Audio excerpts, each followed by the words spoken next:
बोले श्यावर रामचंद्र भगवान की जय। महर्षि वाल्मीकि भगवान की जय। श्री हनुमान जी महाराज की जय।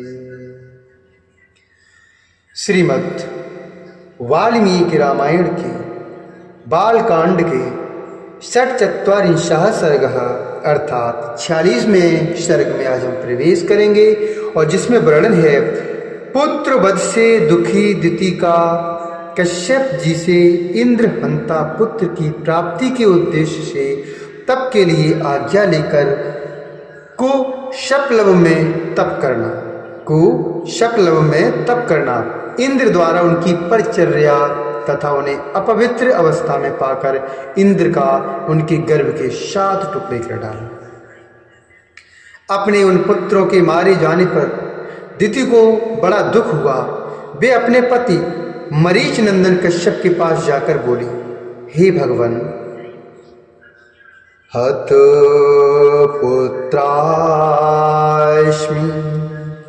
भगवस्तव पुत्रैर्महाबले शक्रहन्तारमिच्छामि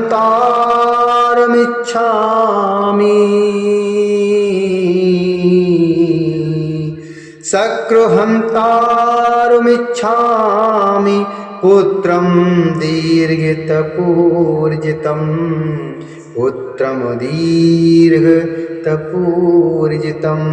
साहं तपश्चर्यस्यामि गर्भं मे दातुमर्हसि ईश्वरं शक्रहन्तारं त्वमनुज्ञातुमर्हसि।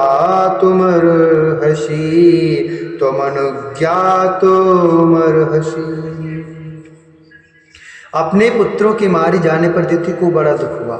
वे अपने पति मरीच नंदन कश्यप के पास जाकर बोली, हे भगवान, आपके महाबली पुत्र देवताओं ने मेरे पुत्रों को मार डाला है। आपके महाबली पुत्र देवताओं ने मेरे पुत्रों को मार डाला, अतः मैं दीर्घ काल की तपस्या से उपार्जित एक ऐसा पुत्र चाहती हूँ जो इंद्र का वध करने में समर्थ हो। मैं तपस्या करूँगी, आप इसके लिए मुझे आज्ञा दें और मेरे गर्भ में ऐसा पुत्र प्रदान करें जो सब कुछ करने में समर्थ तथा इंद्र का वध करने वाला हो।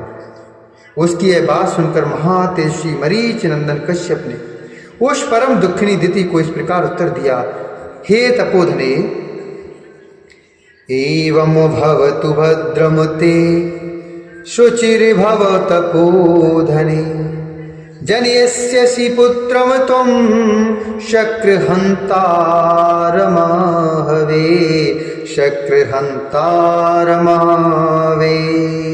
पूर्णे वर्षशस्त्रे तो शुचिर्यदि भविष्यसि पुत्रं त्रैलोक्यहन्तारं मत्तैस्तवं जनिष्यसि। हे तपोधने, ऐसा ही हो, तुम शौचाचार का पालन करो, तुम्हारा भला हो। तुम ऐसे पुत्र की मां बनोगी, तुम ऐसे पुत्र को जन्म दोगे जो युद्ध में इंद्र को मार सके।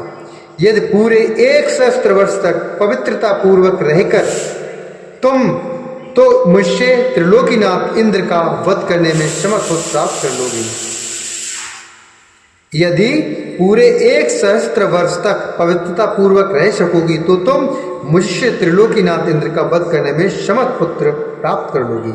ऐसा कहकर महातेजस्वी कश्यप ने दिति के शरीर पर हाथ फेरा, फिर उनका स्पर्श करके कहा, तुम्हारा कल्याण हो।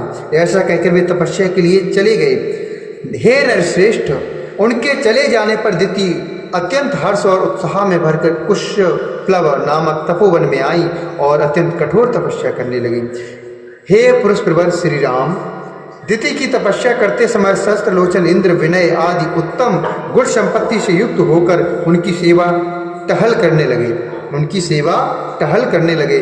शस्त्राक्ष इंद्र अपनी मौसी दिति के लिए अग्नि, कुशा, काष्ठ, जल, फल, मूल तथा अन्याय अभिलषित वस्तुओं को ला कर देते थे। इंद्र मौसी की शारीरिक सेवाएं करते, उनके पैर दबाकर उनकी थकावट मिटाते तथा ऐसी ही अन्य आवश्यक सेवाओं द्वारा वे हर समय दिति की परिचर्या करते थे। हे रघुनंदन राम, जब सहस्त्र वर्ष पूर्ण होने में कुल 10 वर्ष बाकी रह गए, तब एक दिन दिति ने अत्यंत हर्ष में भरकर सहस्रलोचन इंद्र से कहा, हे बलवानों में श्रेष्ठ वीर, अब मेरी तपस्या की केवल 10 वर्ष और शेष रह गई हैं। तुम्हारा भला हो, 10 वर्ष बाद तुम अपने होने वाले भाई को देख सकोगे। हे बेटा, मैंने तुम्हारे विनाश के लिए जिस पुत्र की याचना की थी, वह जब तुम्हें जीतने के लिए उत्सुक होगा, उस समय मैं उसे शांत कर दूंगी।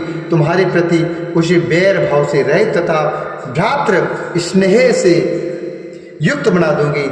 फिर तुम उसके साथ रहकर उसी के द्वारा की हुई त्रिभुवन विजय का सुख निश्चिंत होकर भोगना। हे सुरश्रेष्ठ, मेरे प्रार्थना करने पर तुम्हारे महात्मा पिता ने 1000 वर्ष के बाद पुत्र होने का मुझे वर दिया है। ऐसा कहकर दिति नींद से अचेत हो गई। उस समय सूर्यदेव आकाश के मध्य भाग में आ गए थे। उस समय सूर्यदेव आकाश के मध्य भाग में आ गए थे। दोपहर का समय हो गया था। देवी दिति आसन पर बैठी बैठी झपकी लेने लगी। सिर झुक गया और केस पैरों से जा लगे। इस प्रकार निद्रावस्था में उन्होंने पैरों को सिर से लगा लिया। इस प्रकार निद्रावस्था में उन्होंने पैरों को सिर से लगा लिया। उन्होंने अपने केशों को पैरों पर डालकर रखा था। उन्होंने अपने केशों को पैरों पर डालकर रखा था।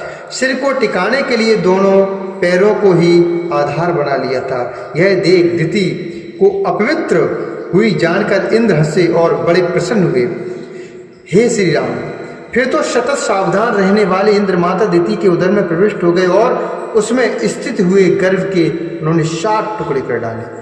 हे श्री राम, उनके द्वारा 100 पर्वों वाले वज्र से विदीर्ण किए जाते समय वह एक गर्भस्थ बालक जोर जोर से रोने लगा। इससे दिति की निद्रा टूट गई। वे जाकर उठ बैठी। तब इंद्र ने उस रोते हुए गर्भ से कहा, हे भाई, मत रो मत रो। परंतु महातेजस्वी इंद्र ने रोते रहने पर भी उस गर्भ के टुकड़े कर ही डाले। उस समय दिति ने कहा, हे इंद्र, बच्चे को न मारो, न मारो, बच्चे को न मारो। माता के वचन का गौरव मानकर इंद्र सहसा उधर से निकल आई।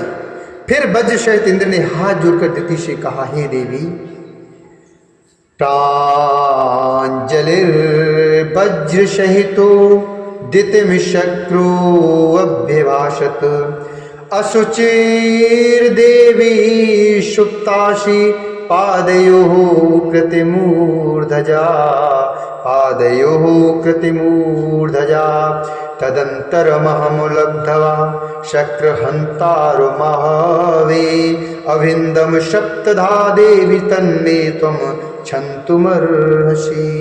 फिर वज्र सहित इंद्र ने हाथ जोड़कर दिति से कहा, हे देवी, तुम्हारे सिर के बाल पैरों से लगे थे। इस प्रकार तुम अपवित्र अवस्था में सोई थी। यह छिद्र पाकर मैंने इस इंद्र हंता बालक के 7 टुकड़े कर डाले हैं। इसलिए माँ, तुम मेरे इस अपराध को क्षमा करो। तुम मेरे इस अपराध को क्षमा करो। इत्यार्षे श्रीमद् रामायणे वाल्मीकि आदि काव्य बालकांडे 47 सर्गा। इस प्रकार वाल्मीकि निर्मित आर्ष रामायण आदि काव्य के बालकांड में 46वां सर्ग पूरा हुआ। बोले श्यावर रामचंद्र भगवान की जय। महर्षि वाल्मीकि भगवान की जय।